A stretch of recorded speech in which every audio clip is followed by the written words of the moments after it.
नमस्ते और इस चर्चा में स्वागत है।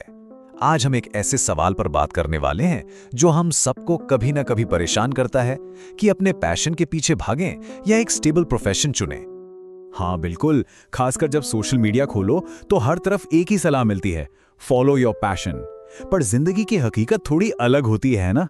हर पैशन से घर का खर्च नहीं चलता और हर प्रोफेशन दिल को वो खुशी नहीं देता। तो फिर करें क्या? और यहीं पर एक बहुत ही कमाल का जापानी कॉन्सेप्ट इकिगाई हमारी मदद कर सकता है। ये एक बहुत ही बैलेंस्ड फॉर्मूला देता है। हाँ, ये पैशन और प्रोफेशन को दो अलग अलग रास्तों की तरह नहीं देखता, बल्कि उन्हें एक साथ लाने का नजरिया देता है। तो इकिगाई असल में इन 4 सवालों का जवाब ढूंढने के बारे में है। पहला, वो कौन सा काम है जिसे आप प्यार करते हैं। दूसरा, आप किस काम में अच्छे हैं, मतलब आपकी स्किल्स क्या हैं। तीसरा, दुनिया को किस चीज की जरूरत है। और चौथा, किस काम के बदले आपको पैसे मिल सकते हैं।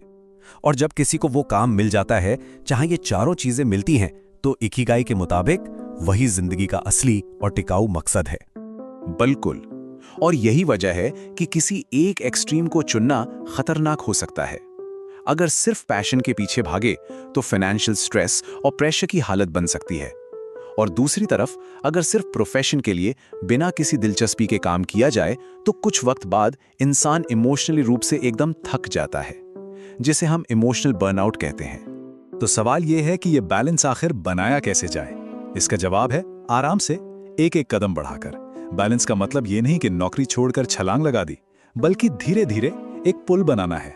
शुरुआत ऐसे हो सकती है कि अपने पैशन को एक साइड प्रोजेक्ट बना लें, अपनी स्किल्स को और बेहतर करें, फिर धीरे धीरे उससे कमाई के रास्ते खोजें, और जब लगे कि हाँ अब एक स्टेबिलिटी आ गई है, तभी पूरी तरह से शिफ्ट होने के बारे में सोचें।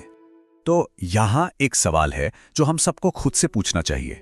क्या आपका काम आपको सिर्फ सैलरी देता है या फिर एनर्जी भी देता है? ये बहुत जरूरी सवाल है। महीने के आखिर में सैलरी तो चाहिए ही, लेकिन हर दिन काम से मिलने वाली वो जो सेटिस्फैक्शन और एनर्जी है, वो भी तो उतनी ही जरूरी है। इकिगाई का मकसद ही इन दोनों को एक साथ लाना है। अगर इस सवाल पे और क्लैरिटी चाहिए तो एक छोटी सी एक्सरसाइज करके देख सकते हैं। अपना अभी का प्रोफेशन लिखिए और उसके साथ अपना वो छिपा हुआ पैशन भी।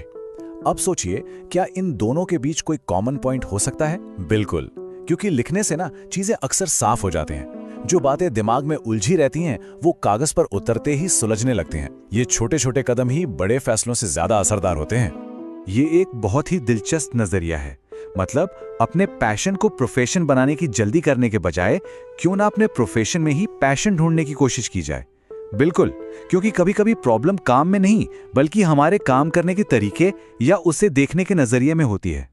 एक ग्रोथ माइंडसेट यानी हमेशा सीखने की सोच के साथ किसी भी काम को मीनिंगफुल बनाया जा सकता है। तो इस पूरी बातचीत का सार यही है कि पैशन और प्रोफेशन के बीच किसी एक को चुनने की मजबूरी नहीं है। पैशन बहुत जरूरी है और प्रोफेशन भी एक जरूरत है, लेकिन इन दोनों का एक स्मार्ट बैलेंस ही लंबे समय तक चलने वाली खुशी और संतुष्टि दे सकता है। और इकिगाई हमें यही सिखाता है, इंटीग्रेशन, यानी दोनों को एक साथ मिलाना। Thanks for watching. Please like, subscribe and share our channel कहानियों का खजाना।